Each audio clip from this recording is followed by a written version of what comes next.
I think we are live already. I'm just looking at the link that's loading, and here we are. Hello, everyone. Hello, and happy Friday. It's Friday today, and it's a bit of an unusual day for us to be live, but we are here for our expert interviews. So a lot of you will know about this already because we've had a few in the last couple of months. And these are expert interviews with very experienced yoga teachers that have create an impact or make an impact in their own niches, their own audiences. And that is something that we're going to speak about today with Shannon. You might know Shannon from the Connected Yoga Teacher. She has another Facebook group that you may be already part of. And she has a podcast as well, which is called the Connected Yoga Teacher. So Shannon, thank you so much for being here. Thank you for making the time and speaking to us today. How are you doing? I'm doing well. I'm excited that it's Friday and you and I were just chatting about how the weather is still nice. That's the way it is here. I'm up in Canada, and so I'm taking in all of this weather before the snow starts. Yes, I can imagine. Does it get real cold where you are? It gets fairly cold. I mean, there are parts of Canada that get much colder than us, but we get a lot of snow where I am. Okay, so there's not the perfect time to be outside those days. Well, it depends. You just have to dress warmer and find things like snowshoeing or all the things to be out enjoying the snow. Exactly. So we'd like to know a little bit about you before we start speaking about the topic. I already said you've got a group, you've got a podcast, but who are you? What should we know about you? Sure. So like I said, I live in Canada, in Ontario, about 3 hours north of Toronto, for anyone who knows Canada. And I'm a mom of 3. I feel like my 3 kids are my best teachers. I became a yoga teacher when my youngest was a baby, and she's now 16. So my kids are teens and young adults. 16, 18 and 23 are my kids' ages. And I became a yoga teacher and then realized, oh my gosh, there's so much more to learn. I really started to specialize in prenatal yoga at first. And that's where I started to realize, oh, like, even though I took this big yoga teacher training, I want to go over here and like learn more about this specific thing. So that's why I'm excited to talk about niche work. It's made a big difference in my life because I've been an entrepreneur for a long time and a yoga teacher for a long time. I feel like it's made all the difference in helping me to connect to something that gets me really excited. And then also it's a connection that I have with people who are like, yes, that's the kind of yoga I need to find. That yoga is for me. Exactly. We're going to speak about that in a little bit. Given that you're from Canada, I just want to say all the people that are here are English learners or at some point in their life have learned English. Given that you're from Canada, do you by any chance also speak French or have learned French before? So when I started school, we started French. I think it was in grade 4. And so I took a little bit of French, but then I wanted to take it all the way as long as I could in high school. I really loved learning French, but it was such a small amount that when I go to Montreal and I try and order whatever kind of food and I really try and speak French, they're just like, it's all right, Shannon, let's just speak English. So my French is not great, but my kids all were in French immersion. So we picked up a little bit. And then from a little bit of travel, then I learned a tiny bit of Spanish, but I mean, a tiny, tiny amount, not really enough to get by. So I appreciate that anyone who's here listening is like knows more than one language. I'm very impressed by that. Well, don't underestimate yourself. You know a little bit, and you have tried learning two languages. That's really, really great. It's really nice to know that we all share that experience as well. So you already touched on teaching yoga and how you chose a niche. Could you tell us, because today we're going to speak about what a niche is and how you can find your niche. But first of all, how would you define a niche? What really is this?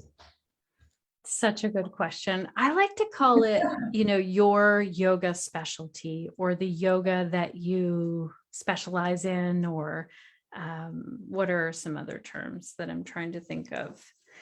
And I want to be clear that this means a lot of different things to different people. So if you graduate from a 200-hour yoga teacher training, you might start to specialize even in that, knowing, okay, I go to a few different classes. This one over here is really hot and really fast, and I end up like really sweating. And this one over here is more gentle and restorative. I think I want to lean over more towards the restorative type of teaching. Like, it might start like that, just what you enjoy doing, what your practice looks like. And then the more you get to work with your students, you might realize, okay, I really like to work with people who have knee injuries or knee surgery. Like, it can become so specialized. And when that happens, like, I used to think that my niche was super specialized, but I realized that even within that niche, I was leaning towards working with a specific population, even within that. So I think it's evolving. I don't know if that's helpful. Yes, absolutely, absolutely. It's like specializing in a specific aspect where people need you, because I think the way I've heard it before, and I would like to include as well, is that you're solving a specific problem for a specific group of people. And this can be very broad because everyone in yoga comes for many different reasons. But in this case, you're focusing on one specific thing. And you said it really made a big difference in your life when you started to focus on one aspect within teaching yoga. Why do you think it's so important to have a niche or to have a specific problem that you're solving? So first of all, I feel like it helps with the why am I showing up? Yeah. Like, what am my big why really helps, because that informs everything. It's like, okay, what will I post today on social media? What will I share in my email? All of those decisions become a lot simpler when you know, okay, this is what I talk about. And one of the things I love to talk about is specializing and niching down for yoga teachers. It's one of my favorite things. So when people reach out to me and say, do you want to do an interview like this? I'm like, well, I really like to talk about niche work and pelvic health. Yeah. Niche work for yoga teachers and pelvic health. And I've gotten to that point. The other way it's helped me, like, let me give you a very concrete example, is I used to teach gentle yoga. Then I thought, I'm going to call it gentle yoga for hips and shoulders. And my class size went up a little bit. And then I knew in my heart, I really am teaching. I'm learning about pelvic health, and I'm really teaching how people can have a real connection to their own pelvic health and what that means. So I called it Yoga for Pelvic Health. And the signups for those classes just went way higher than I'd ever had. And it was because people were like, yes, that's what I need help with. So the gentle yoga, people are like, okay, let's try that. It sounds like it might be okay. The hips and shoulders, people were coming because they have pain with their hips and shoulders. And then the yoga for pelvic health, it was like, okay, these are people who have pelvic health issues in some way, and they want to know how yoga can help that. So it just made the marketing easier. I could send out one email, fill the class pretty quickly. I'd built up my business for sure, but it just made my marketing much easier. It made my class plans so much easier. Like, I knew what we were focusing on each week. And then I started to get referrals from healthcare professionals in our area who realize, okay, this is a yoga teacher who's taking specialized training, and they would refer people to my classes. Exactly. And I think especially this last part that you mentioned, I think it's also people start to see you as an expert in that specific category or the aspect of teaching. So it's a really, really nice way to really specialize yourself, be seen as an expert, and actually gain more students because you're so specific. I want to go into more depth about on this this little comment later, but before we start speaking about that, how did you then decide to help other teachers to find their niche? It gets me really excited. Like, I love talking about it. So that's where that, that big why and that passion. And I saw the difference it could make. Yoga teachers would say to me, I need help filling this class. And right away, like if I took a quick scroll through their social media, let's say they were posting on Facebook, they might post about their class schedule, and their classes were called, same as mine were at the beginning, gentle yoga or yin yoga, and their students, I think, can't see, like, if you're brand new to yoga, you don't know what yin yoga means. So if it's something more like yoga to relax, people might see themselves in that. And so I just got really excited to see the opportunity that was there. And when you said about becoming that expert, like, I believe yoga teachers are professionals, part of a healthcare team. And I also believe that they really are experts. They're experts in how to downregulate the nervous system and allow people to connect breath and movement, and to really, give all of those benefits and gifts that we understand and we know to yoga. And so the more I can support yoga teachers, I know then the more they can build like a really solid business and then stay in business. So that's what gets me excited about it. And the other thing that you said was about the expertise. Imagine if you are looking at a few different yoga teachers and you're looking at their online content, and mostly they're just talking about yoga, why they like yoga, what books they're reading, that they have yoga classes, and you start to know, okay, they're a yoga teacher. But imagine one of those teachers starts only talking about how yoga can help you with sleep. All of a sudden you make this connection in your brain. And the next time a friend comes to you and says, I'm having trouble sleeping, you're like, oh, it'd be really great if you connect with this yoga teacher. So right away, you stick in their mind. Yeah, absolutely. I completely agree. I think most of us that are here, we are going through that process, or we have been through it, or maybe have to start. For myself as well, it was really scary to choose a niche. It's really scary to maybe have to exclude people or tell people that they can't go. Well, they still can go to the class, but it might not be suitable for them anymore. Why do you think it is so scary? And how could people overcome these types of fears? Yeah, so it is scary. Yeah. I still have two parts of my business. I have a podcast for yoga teachers, but I also specialize in pelvic health information with pelvic health professionals. So I have a membership. So I'm not trying to say like you can only focus on one thing at a time. I will say the more you can focus on less things, like let's say you teach a kids yoga class, a restorative yoga class, and then a hot vinyasa flow. And honestly, I used to teach 16 classes a week. So I get what it's like to just be trying to make a living and teach every type of yoga there is out there. It's very hard to market all of that everywhere. And instead, so I would say, to make it less scary, just think to yourself, okay, out of all the classes and things that I offer right now, is there something that I could take off the list? Like, let's say I knew for me, it was like toddler yoga. Like it was just a room of chaos. It was toddlers and their parents. And I just thought, this can go off the list for sure. And so think of, is there a studio that you're driving really far to, or is there a class that's just not at the right time of day for you? what one would come off your list so that you could focus on the other ones.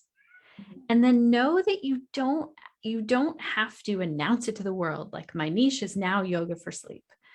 You could just try it on. You could just try and see what it's like to talk about it on social media, in your newsletter, in your classes. You can run a special series for people. We're going to, for the next 4 weeks, we're going to focus on yoga for sleep, and see what the response is from your students, see what questions they have, see if you like teaching it, and try it on. Like it's like, how does it fit? How does it feel? Okay, for this season, I'll focus on this, but then the next season, I want to focus on this other part of my yoga business. Is that helpful? Yeah, no, absolutely. I really think it's helpful. And I think as well, very often when we choose a niche, or when we are in the process of becoming clear on what we want to do, we also think that this is it forever. We have to stay with this niche forever. Can you give us some information on that, or speak to that fear or that doubt? For sure. I mean, my niche used to really be prenatal yoga, to the point where I spent 8 years researching and created a whole yoga teacher training all about prenatal yoga. And I really thought, this is what I want to do. Then I realized, what I love the most is the pelvic health information within that, and how can I support people.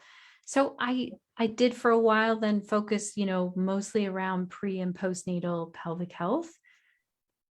But I got to know that I actually would rather, I ended up helping so many people who were dealing with pelvic organ prolapse.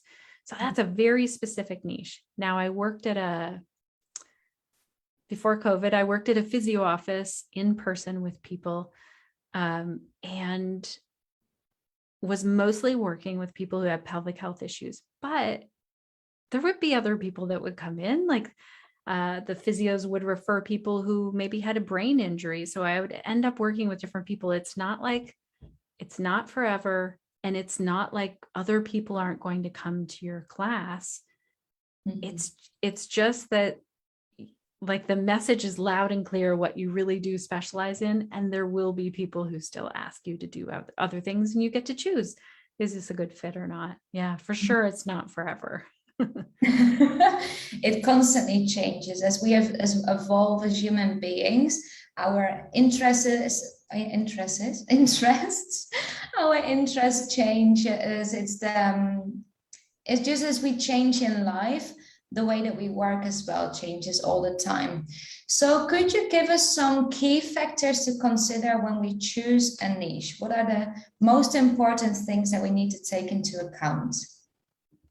Well, first, I would just ask everyone to write a list of ideas of some niche areas now that you are curious about. So I think each person is so unique in this. You sort of have your own personality. Like, what am I curious about? What do I have more questions about? What would I like to learn more about?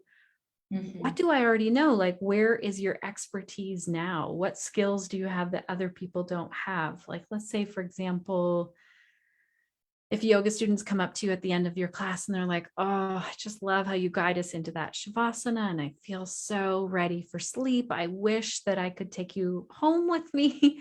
You might make a recording. Like, you might think, oh, I have a gift for this. People feel really relaxed. So you might then think, okay, I'm going to create some recordings where people can listen to that at home and fall asleep easier. Mm-hmm. So I'm not sure if I've answered your question. Ask me more if you feel like I can dig in a little bit more. No, I think it's a really great start. Just understanding where you're at, what you already know, the things that you find interesting and what you'd like to learn more about. It could be a great start to find out what thing you want to specialize in. But what are other factors that people need to take into account? For example, maybe demographics, or people that they already know, or the students that they already teach. Right. I This one's really hard for me because I've always, I don't know, I think I'm biased in this. I don't like teaching evening classes. And I know that students love showing up for evening classes, but I used to plan my classes for 9:30 on Mondays. And I really thought I was going to get the retired crowd, but no, I got people who worked from home and wanted to start their week off right. So I wouldn't start by asking your students what they want. I would start by really looking at like what fuels me, because everyone knows like on those slow days or those tougher days where you're running your own business and you're like, I'm tired. You want that big why to push you through. So I would really take a look at what are your interests and curiosities first. And for sure, you can look around you. I mean, if you decided, I'm trying to think of a niche that wouldn't work. The thing is, you would be amazed at the jobs that people create in this world. There's this great story that I think brings this home. I hope you're okay with me telling it. Yeah, of course. There's a man, I forget his name now. It might come back to me as I tell you this. And he folded origami at work on his lunch break and loved doing this. Worked a 9 to 5 at a corporate job. His Instagram account is white on rice. And every single day, that's all he wanted to do. And so then he decided, okay, I'm going to post. He had very few followers on Instagram. Every day, I'm going to take the whole year and post a different origami fold every single day on Instagram. So he was going along and doing this. And all of a sudden, near the end of that year, someone reached out and said, we'd like to hire you for this party to do all of the origami. And so now that's his full-time job. He got hired by Pixar to help with a movie and do different things.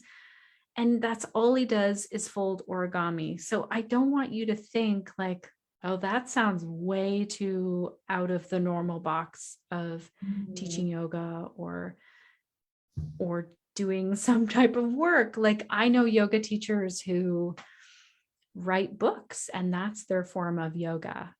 So I think don't box yourself in, for sure. Try things out, try things on, but really think outside the box for this. Yeah, absolutely. And really stay true to what you're truly passionate about or what you truly find interesting. I think especially for new teachers or maybe people that find it scary to choose a niche, we really want to please everyone and spread yoga with everyone that we know. And it's very scary, like we already mentioned, to choose or to go for it because it's something unknown. You might not know yet how it's going to be. It's actually something that I have experienced here in our community because we focus solely on English, the English language, for yoga teachers that don't speak English. And it's not something that I saw before. I mean, we didn't know. We had no idea if there was an interest for it or if people would like to learn, if it's done elsewhere, or if it's something that they would invest time in. So I think it's really, really important, like you said, to go for something that you are truly passionate about and stay really true to what you find interesting, to connect to the reason why and to understand why you're waking up in the morning and you teach your classes every day. So my next question is, maybe we go through this process and we make mistakes, or there are things that we could do better. What are some of the common mistakes that you see teachers make when they choose their niche? I mean, first of all, I think if you are making mistakes, you're trying something new.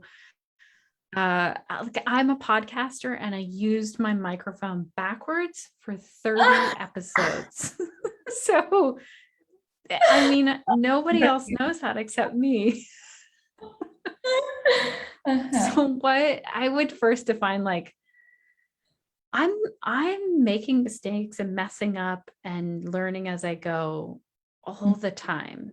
Everyone's doing that. Everyone is afraid to put themselves out there. It's scary to run your own business. Is there really a mistake you can make with a niche? I'm trying to think, like, I've heard people say, like, don't niche down too much. That's not usually what I see from yoga teachers. I guess the biggest caution would be to just think, well, I need to teach all of these people. I need to teach all the prenatal, all the seniors, all the kids. Like, I'm the only yoga teacher that can work with all of these people. That would maybe be the biggest mistake, because it's really a beautiful thing when you know in your heart, okay, I specialize in teaching kids yoga. So that when someone calls you and they're like, can you come and teach at this seniors residence? You're like, no, but my friend Mary does specialize in that, and I will send her your way. Like, to be, and it might feel like you're going to lose out on income, but in my experience and with every teacher I've worked with, when they niche down, they actually make more money and business is easier. It's simpler.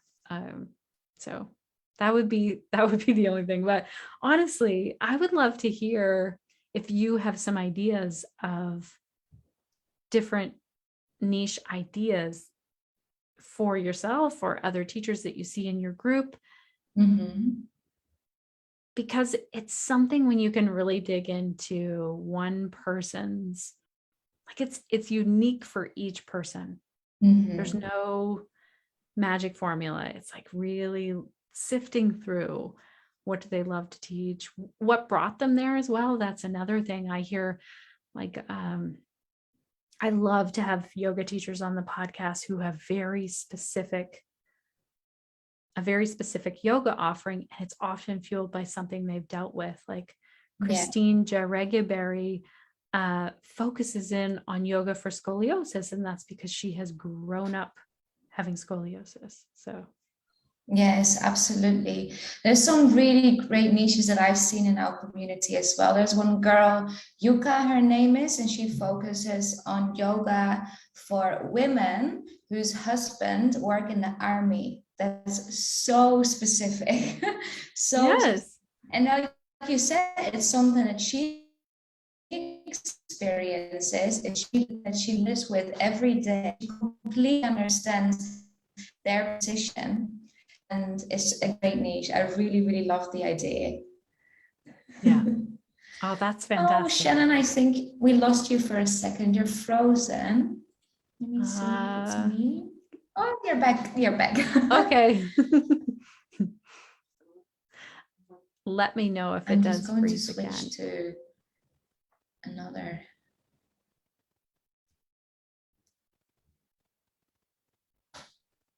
I can stop my video. Yeah, it's working. No, we're back. I think we're back. I just switched to my normal internet. We were on Wi-Fi, but I think it should be all right now. Amazing. Okay. So yes, really, there are really specific niches out there, and really, really great ones that are, like you said, things that people have experienced, but also things that people maybe are too scared of right now because it's so not detailed, so specific.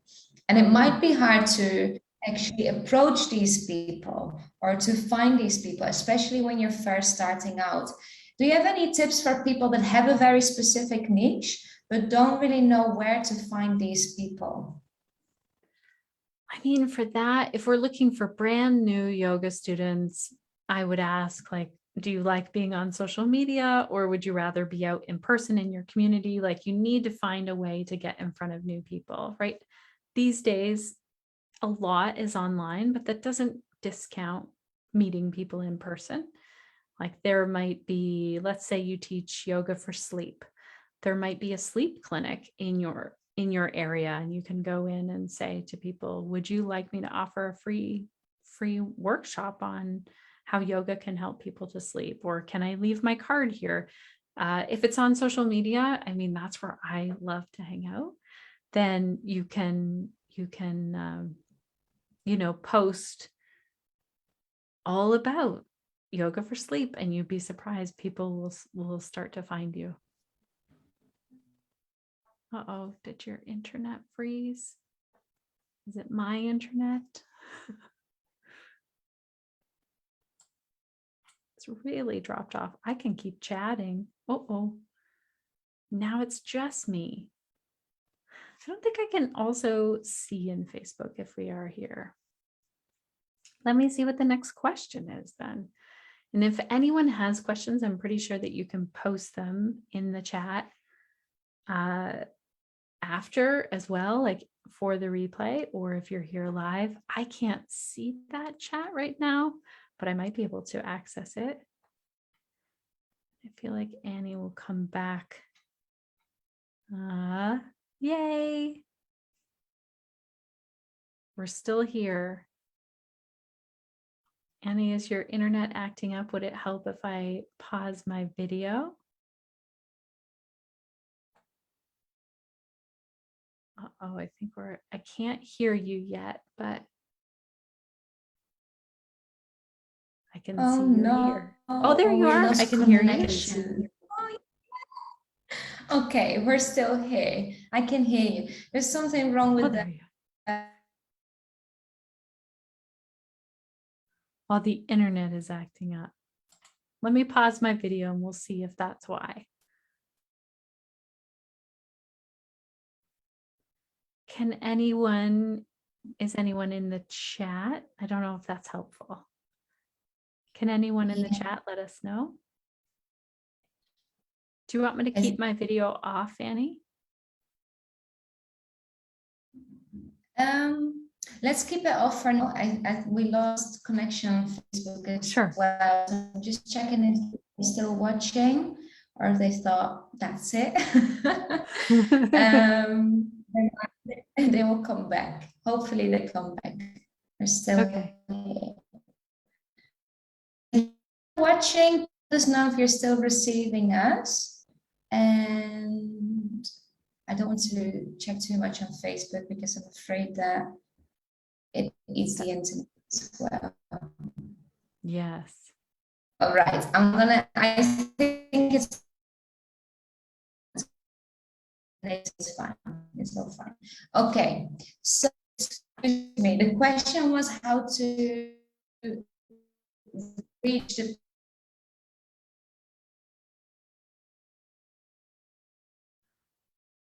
I'm so sorry, Annie. I don't know if you can hear me, but all I heard you say was the question is.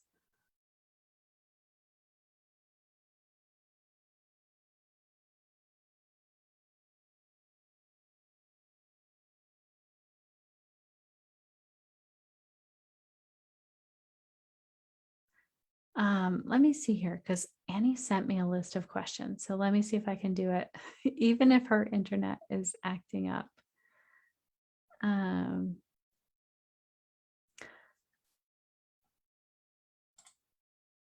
going to try this, friends. I feel really bad for Annie. Technical glitches are so tough to deal with. Annie, can you hear me now? Yes. Oh my Yay. I was just about to get to the next question because I was like, well, I have the list of questions. Oh, this is so weird. I'm so sorry. I really don't know what's happening. Well, now it seems to be working. It is. Let's see how long for. No, I'm sure we'll find out. So I lost you when you started answering the question as to how to approach the people within your niche or how to find them. Okay. So I did answer, but I'll recap. I would try, like, definitely on social media is the place to go to get in front of new people. But you can do this in person. You could go to the office. Like I was saying, if you teach yoga for sleep, you could go to an office that is all about, like a sleep clinic office, and offer a workshop or leave your cards there. But on social media, it's easy, and don't give up. Like, it takes a while to build it. You could decide, okay, I am just going to post all about yoga for sleep or all about restorative yoga, even though you teach other classes. Like, choose one thing just to focus on the most on your social media and see what happens, and ask your students and ask people online for more questions so you can answer those online. That's where I would start. Yes, absolutely. It's really nice. I think it's a really, really nice way. And especially one thing you said, I think is really important, is to be patient. especially if you start online. It takes some time to actually get yourself out there and to be seen by other people. I've once heard, correct me if I'm wrong, or if you have a different experience with this, but I once heard that it takes a year and a half for your business to really take off. Is this something that's true? Well, some people say like, oh, it takes 5 years. I mean, it takes a while. There's no overnight, like, boom, I'm a famous yoga teacher and I have millions of followers online. I would just really focus on the connections and the relationships that you build, like those connections that you build with existing students. And let's say then they bring a friend. Mm-hmm. Those are the connections to focus on. And how can you answer their question? Like, let's say someone comes up at the end of the class and they say to you, you know, I have a lot of trouble with this one pose. Can you show me how I can modify it? Take that question and answer it over on your social media. You know, hey, the student in my class maybe just had surgery or something, and here's how we modified that pose. So you're taking those questions, and if possible, the questions that are really in that specialty or in that niche. Yeah, exactly. That's a great tip. I really, really love that. Is there something that you would like to see more of among yoga teachers within the community that we have, or maybe the way that we support each other? Yeah, a couple of things. Like being a yoga professional is, I think, the main piece. And in that, we refer when it's out of our scope of practice. So within our scope of practice, for me, it's the 8 limbs. That's my scope of practice. Mm-hmm. And then let's say someone comes to me and says, I have just incredible back pain. I've taken different trainings about pain. And so I can offer them some things, but I first want to make sure, is everything okay medically? Like, have they seen their medical doctor? Are they seeing a PT for this? Do they have a good healthcare team? If someone comes to me and says like, I'm so stressed, I can't handle all of this stress. Okay. That for me, that's like, they need to be talking to a psychotherapist, or I have this referral team and I want to be seen as one of those professionals of that team. And right now, I'm also seeing a lot of misinformation being spread within the yoga world. This has been happening for a while, but I see it amping up right now. And I guess if you want to be seen as that professional who's part of a team that includes healthcare professionals, we need to be making sure that we're listening to the majority of healthcare professionals in that. And that means, you know, when 97% of doctors are saying this thing, we go with that. We don't tell people, well, I heard like from someone's cousin over here, and we really support each other as well. We'll learn together and we'll mess up together. Doctors do this all the time. Doctors, you know, used to have very weird practices that they would do. And then they're like, ooh, together as a community, we've learned. And they don't really throw each other under the bus. They ask everyone to come along with them in that profession. And I want to see more of that in the yoga world. Like we go to answer a question online, like consider for a moment, you know, come from like compassion, ahimsa. This person is out trying to do the hard work that you're also doing. Mm-hmm. And they have their own stuff going on. And if you want to answer a question, make sure you have the energy to do it. Like show up or don't, or just like, you know, is it your specialty? Is it your niche?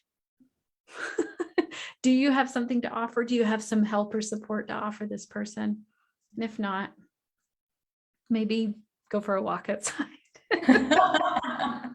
You've got other things to offer. It's really important to understand what you're good at and what your expertise is, and really how you can offer more value to these specific questions or to these specific groups, and to the community as well. Everyone is good at something. Everyone has their own talents, and just cherish those and don't try to be good at everything, because that's not possible for anyone.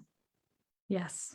Mm-hmm. Yeah. It's like if a yoga student came to me and said, my car is making this funny sound, I would have no idea how to help them. I'd be like, you need to see a mechanic. I wouldn't pretend that I knew something about cars. And And yoga teachers need to do this to be professionals in their field. Mm-hmm. It's okay to not have the answers. Like, even if you, that's the other thing. Once you specialize and you're seen as this expert, you will not have all the answers. Like, I have way more questions now. If you meet up with a yoga expert and they think they're a yoga expert, like they're like, I'm the expert, I would ask them a lot of questions. Experts don't see themselves as experts. They have tons of questions. Mm-hmm. They're learning from other experts. It's where that great phrase comes in. The more you know, the more you don't know. Because there's so much more to everything that we could even imagine. I really like what you said. I completely agree with you. I'm not sure if I don't see enough of it myself at the moment, but I definitely have seen it a lot. And I really think it's something that we can learn from. It's a really good point to always keep in the back of our mind and be aware of and take into account when we get in positions like this. So we spoke about how to choose your yoga niche. What are the top 3 recommendations when choosing a niche for the people that are watching and are maybe starting out? They haven't got any idea yet. What are the first 3 things they need to do? I would say for sure, know that this is not a forever decision. It's something that you can try on and it will evolve over time. So that's for sure one. Pick something that really fuels you so that on the days where you feel like, oh gosh, I have to put this class together and, figure out my playlist or whatever it is, you can think, okay, who am I showing up here to help? Who am I here to serve? How am I helping them? Really focus on that when it comes to your niche. I don't know what the third one will be. What do you think, Annie? Do you have thoughts on what the third would be? There's so many things to start with, and you go. I was going to say, like, we're all afraid of different things with the niching down. We're afraid that we're pushing people away. We're afraid that people are going to look at us and think, who are you to position yourself as this expert in this topic? We all have those thoughts, like that imposter syndrome and the lack of confidence, or those little talky doubt things that come in, or we think, oh gosh, I don't want to be on video. We all have those, like every yoga teacher I've ever worked with. So I would just say, go forward. Like, your message and you helping is louder than all of those fears and those doubts, and it's more important. So keep going. Yeah, very nice. Really, really good advice. So I've got one final question about this. It's not necessarily related to niching, but more to yoga entrepreneuring. So, because you are very international, you are in Canada, but you've got a really, really nice group with a lot of people from all over the world. The podcast that you have, I'm very sure that there's also listeners from all over the world. Probably a lot of them are in the group too. What do you think is the greatest benefit of being online and working internationally? Well, hopefully the benefit soon is more travel. No, I'm just kidding. I mean, that would be a great benefit, but I think it's so, like, hearing other people's stories from wherever they are, whether that's like physical location in the world or also our social location. I live in Canada. We have free healthcare here. I'm a white woman. I have a lot of privilege where I am in the world. And the only way that I can not understand, I can't understand where everyone is coming from, but the best way to have more compassion and be able to connect with what's happening around the world is hearing individual people's stories, like, on so many levels. So for me, that's a huge benefit. Like, working online allows me to be able to connect with yoga teachers from around the world. It's really amazing. Yeah, that's really nice, and absolutely true. It really gives you access to people that you wouldn't meet otherwise, people that you wouldn't speak to or know about otherwise. And it gives you so much knowledge and maybe understanding, like you said, compassion, but to understand other people's situations and how yoga has maybe benefited them or how it works in a country, because it's different everywhere. There's so many differences, and it's really fascinating to know and to learn and to hear more about. Yeah. There's one other thing that I wanted to tell your group. I often hear from yoga teachers when they say, oh, I'm going to teach this class in another language and I'm not sure about doing this. I have been to yoga classes where like French yoga classes in Montreal, where I think I don't really know what the teacher is saying, but it's still a beautiful thing to be in that class and do that class. I especially love when teachers say things differently. Like, I know that it feels like you're sometimes messing up with your language, but for me, like, I had a Spanish yoga teacher in Mexico and he kept saying down the dog instead of downward dog. And nobody told him until all of a sudden he heard one of us say downward dog. And he was like, wait, have I been saying it wrong this whole time? And we're like, please don't change. Like, please keep saying it. Because it was so, people are not caught up on that. So I'd love for your teachers to just feel like the language isn't as much of a barrier. I know it feels that way when you're learning language. It's like me ordering cheese in Montreal. It's not pretty, but I really appreciate hearing different languages. Yes, absolutely. I love it too. I really love hearing, well, from the teachers that we work with, the different accents, the different way they pronounce the words, including myself. But it's just really nice because it makes you so unique and really makes you stand out as a teacher. And people that go to your classes, like you, in your experience as well, they love hearing something else and hearing different expressions or your own made up quotes and affirmations. It's just amazing to see this around the world as well. Is there anything else that you would like to add or recommend? No, I mean, just let's connect. That I love connecting with people from all over. So if we haven't already connected, I'm on Instagram and the podcast and the Facebook group, but really you could just go to theconnectedyogateacher.com. That's it. Yeah, you've got a great website. Everything is there. In the description of this as well, we will link to all your social media accounts and where they can find you. What is it that you're currently working on within your business or within the group?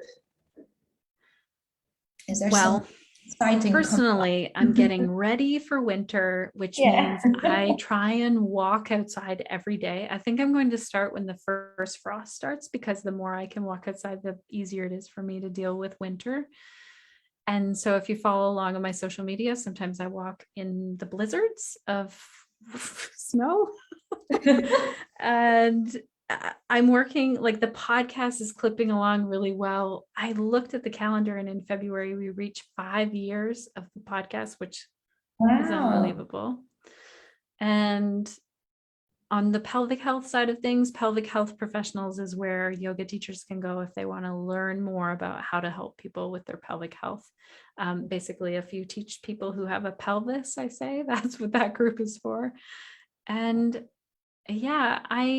I am also excited that hopefully, fingers crossed, I think I'm booked to go to a conference in the States in the spring. So I do hope that I get to travel around a little bit more and see people, hopefully. That would be amazing. That would be amazing. When is it in spring, you said? It's Yoga Teacher Conf, and it's run by Allison Russell. And it's in April, but I don't have the exact dates. I'm not getting my hopes up too much yet. No, exactly. But in April, still half a year away. It's possible. Yeah. Just we'll see. Exactly. We'll see. Thank you so much for being here. I'm checking quickly. There's comments. People are still watching. That's great. You got back. Good. Are there any questions from the audience, people that are watching on Facebook, either in the group or on the page? Yeah, let me know if you have questions. I'm happy to answer them. Yeah, let's see.